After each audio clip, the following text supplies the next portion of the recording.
오늘은 이번 달 마지막 묵상 시간입니다. 이렇게 사무엘 상을 통해서 우리 교회의 그런 지도자들 뿐만 아니고 정치 지도자의 그런 모습이 어떤 것이어야 하는가에 대해서 함께 나눌 수 있어서 감사드립니다. 이번 한 주간도 이렇게 주님께서 또 새롭게 시작되는 또 그 달인 이렇게 주간인데 주님의 축복과 은총이 여러분에게 함께 하시길 빌겠습니다. 오늘은 사무엘상 15장을 자신의 기념비를 세운 사울의 몰락이라는 제목으로 묵상하겠습니다.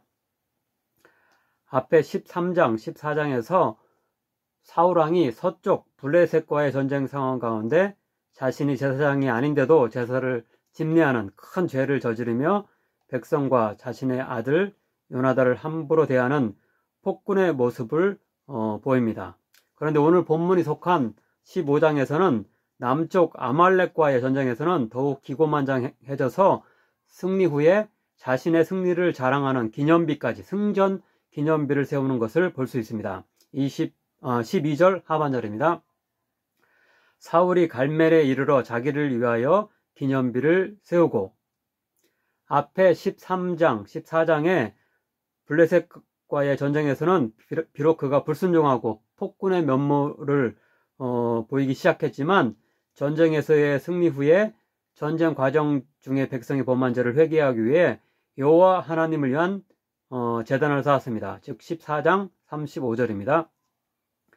사울이 여호와를 위하여 제단을 쌓았으니 이는 그가 여호와를 위하여 처음 쌓은 제단이었더라. 예, 블레셋과의 전쟁에서 승리하고 나서는 여호와께 이렇게 제단을 쌓았는데 이제 아말렉과의 그 전쟁에 승리하고 나서는 자기 자신을 위한 그런 기념비를 세웠던 것입니다.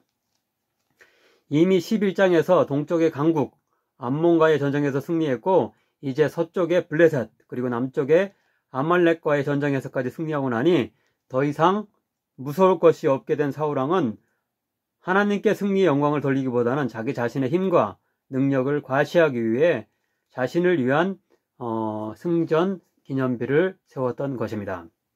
이제 먼저 14장에서 그가 어떻게 폭군의 모습으로 점차 변해가는지를 간략히 살피고 나서 15장의 오늘 본문을 차례로 따라가며 하나님께 완전한 몰락의 심판을 그가 받게 되는지 살펴보도록 하겠습니다. 14장에는 사울이 블레셋과의 전쟁에서 폭군처럼 무리한 요구를 해서 백성들이 죄를 짓게 하고 자신의 아들 요나단까지 죽게 할 뻔한 이야기가 나옵니다. 즉 14장 24절입니다. 이 나라에 이스라엘 백성이 피곤하였으니 이는 사울이 백성에게 맹세시켜 경계하여 이르기를 저녁 곧 내가 내 원수에게 보복할 때까지 아무 음식이든지 먹는 사람은 저주를 받을지어다 하였습니다. 사울은 블레셋 군대를 완전히 물리치는 저녁 때까지는 아무것도 먹지 말라는 명령을 전 군에게 내렸던 것입니다. 그런데 이 명령을 미처 듣지 못한 그의 아들 요나단은 숲속에서 꿀을 발견하고 먹음으로 말미암아 나중에 그 사실이 알려져 아버지 사울에게 죽음의 처벌을 받을 뻔하게 되었습니다. 하지만 전쟁 영웅인 요나단을 죽여서는 안 된다는 백성들의 간청 덕분에 요나단은 간신히 살아남을 수 있었습니다.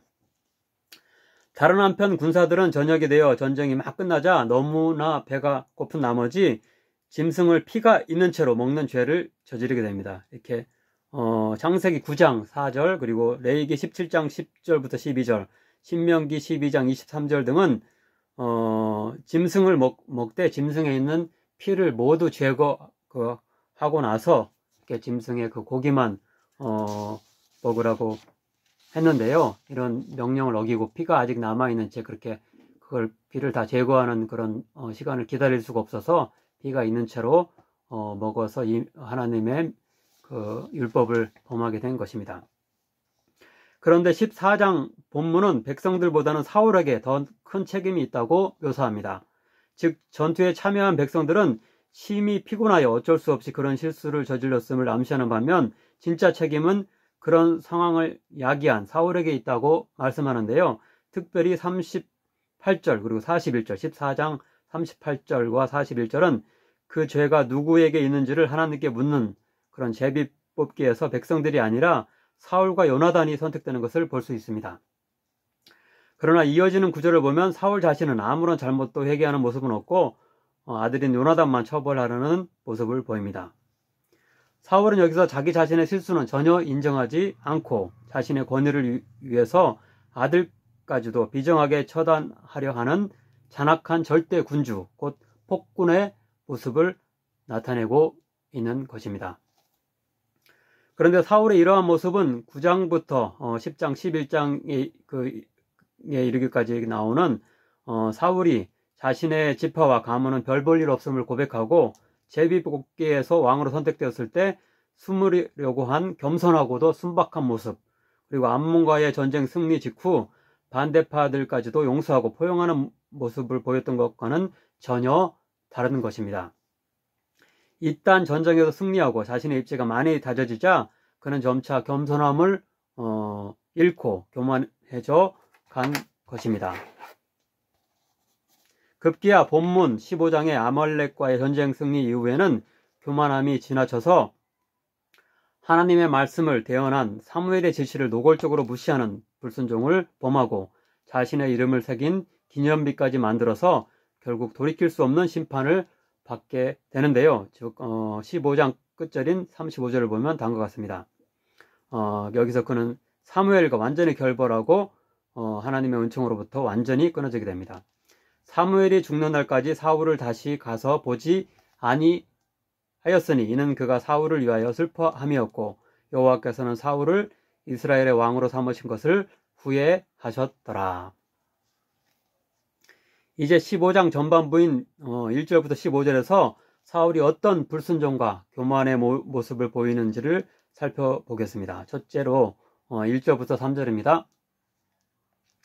여기서 사무엘은 사울에게 이스라엘의 원수인 아말렉을 진멸하라는 하나님의 명령을 전달합니다. 신명기 25장 그리고 출애굽기 17장을 보면 아말렉은 이스라엘이 출애굽할 때에 뒤처져 있는 약한 자들, 곧 아마도 노약자와 어린이들을 공격한 일로 인해서 이스라엘의 원수가 되었고 온 땅에서 더 이상 기억되지 못하도록 진멸하도록 명령되었는데요. 바로 이 명령을 사울이 왕이 되었을 때 이행하도록 지시하신 것입니다. 그런데 진멸이란 호흡을 가진 것이라면 사람이든 동물이든 모두 죽여 없애는 일을 뜻하는데요. 신명기 20장 그리고 9장을 보면 이스라엘과 가까운 지역에 있는 6족속 곧 헷, 아모리, 가나안, 그리고 브리스, 그리고 히위, 그리고 여부스 족속에 대해 그들이 악행을 일삼기 때문에 또한 특별히 우상을 숭배하는 가증한 범죄를 이스라엘에 옮길 그런 위험성을 방지하기 위해서 바로 이 진멸 곧 몰살의 명령을 하고 계십니다. 하지만 예외적으로 이스라엘 남쪽에 위치하고 있고 상당히 먼 거리에 가까운 곳에 있지 않고 좀 먼 거리에 있어서 그들의 죄를 옮길 만한 그런 위치에 있지 않았음에도 불구하고 앞서 말한 과거 출애굽 시에 역사적인 그런 원한 때문에 아말렉 족속은 진멸의 대상으로 삼아진 것입니다. 3절입니다. 지금 가서 아말렉을 쳐서 그들의 소유를 남기지 말고 진멸하되 남녀와 소아와 젖먹는 아이와 우양과 낙타와 나귀를 죽이라 하셨나이다 하니, 모두 살아있는 모든 사람과 또 짐승들 다 이렇게 없애라고 명령하고 계십니다. 둘째로 4절부터 9절은 사울이 사무엘의 이 명령에 응하여 아말렉을 치긴 하지만 모든 것을 죽이는 진멸을 행하지는 않는 이야기를 하고 있습니다. 즉 4절을 보면 사울이 군사를 소집하여 무려 21만 명이 모여서 공격을 감행합니다. 5절, 6절에는 특이하게 게헨 사람들은 살려주는 흥미로운 그런 장면이 삽입되어 있는데요. 이것은 그들이 그 게헨 사람들이 비록 당시 아말렉 그 족속과 함께 거주하고 있었지만 출애굽기 2장, 3장 그리고 민수기 10장 그리고 사사기 4장 등에 따르면 모세의 아내 십보라와 같은 혈통으로서 출애굽시 모세의 처남인 호밥의 후손이었는데, 호밥은 출애굽시 모세의 길 안내를 했으며 사사시대에 겐사람 헤벨의 아내 야엘이 가나안의 군대 장관 시스라를 죽임으로 이스라엘의 승리를 도왔기 때문이었기 때문에 여기서 은총을 베푸는 것을 이렇게 특별히 이렇게 아말렉 족속과 같이 살고 있던 겐 사람들은 미리 피하라고 해서 그들을 살려준 것으로 보입니다. 불의의 희생자가 나오지 않도록 여기서 배려하고 있는 것입니다. 진멸하라고 했지만 무조건 하나님이 이렇게 다 이거 없애라고 이렇게 하는 것은 아닌 것을 다른 한편으로 우리가 여기서 이렇게 찾아볼 수 있습니다. 이어지는 7절부터 9절에서는 사울의 군대가 아말렉을 치고 승리하는 장면이 나오는데요. 문제는 완전히 진멸하지는 않고 그 일부는 살려두었다는 사실입니다. 즉 9절입니다. 사울과 백성이 아각과 그의 양과 소의 가장 좋은 것 또는 기름진 것과 어린 양과 모든 좋은 것을 남기고 진멸하기를 즐겨 아니하고 가치 없고 하찮은 것은 진멸하니라. 여기 보면은 그렇게 이런 행위를 한 주체가 백성과 동시에 그 백성보다 먼저 이렇게 사울이 나오죠. 사울이 더 책임이 있다는 거죠. 사울과 백성이 같이 이렇게 일을 행했는데 사울에게 더 이렇게 우선순위가 있는 것을 여기서 볼 수 있습니다. 마지막 세 번째 구절인 10절부터 15절에는 사울의 철저하지 않은 순종에 하나님이 노하셔서 심판의 말씀을 사무엘을 통해서 하시는데, 사울은 오히려 자신의 업적을 자랑하기 위한 기념비를 세우며 사무엘에게 잘못을 빌기보다 적반하장으로 자신이 하나님의 명령을 잘 수행했다고 말하며 변명하는 이야기가 나옵니다. 먼저 11절은 하나님의 큰 분노와 그런 하나님의 분노를 달래려는 사무엘의 기도에 대해 말씀합니다. 내가 곧 하나님이 사울을 왕으로 세운 것을 후회하노니 그가 돌이켜서 나를 따르지 아니하며 내 명령을 행하지 아니하였음이니라 하신지라. 사무엘이 근심하여 온 밤을 여호와께 부르짖으니라. 하지만 12절을 보면 사울은 아말렉과 가까운 갈멜 지역에 승정 기념비를 세우고 자신의 업적을 자랑하는 오만한 모습을 보입니다. 사무엘이 사울을 만나려고 아침에 일찍 일어났더니 어떤 사람이 사무엘에게 이르되 사울이 갈멜에 이르러 자기를 위하여 기념비를 세우고 발길을 돌려 길갈로 내려갔다 하는지라. 끝으로 13절부터 15절을 보면 사무엘이 아마도 회개를 촉구하기 위해 사울을 찾아가 만나는데요. 여기서 사울은 회개하기는커녕 자신이 하나님의 명령대로 잘 행했다고 주장하며 교묘한 변명을 계속하게 됩니다. 따라서 15장 후반부를 보면 사무엘은 더 이상 사울에게 권면한 일을 포기하고 그를 만나지 않았으며 사울은 완전한 몰락의 길에 접어들게 됩니다. 13절부터 15절을 보겠습니다. 사무엘이 사울에게 이른즉 사울이 그에게 이르되 내가 여호와의 명령을 행하였나이다 하니 사무엘이 이르되 그러면 내 귀에 들려오는 이 양의 소리와 내게 들리는 소의 소리는 어찌 됨이니까 하니라. 사울이 이르되 그것은 무리가 아말렉 사람에게서 끌어온 것인데 백성이 당신의 하나님 여호와께 제사하려 하여 양들과 소들 중에서 가장 좋은 것을 남김이요 그 외의 것은 우리가 진멸하였나이다 하는지라. 자신의 책임을 백성에게 돌리며 자신이 소유하려고 가져온 것을 하나님에게 바치기 위해서 가져온 것이라고 거짓말하고 있는 것입니다.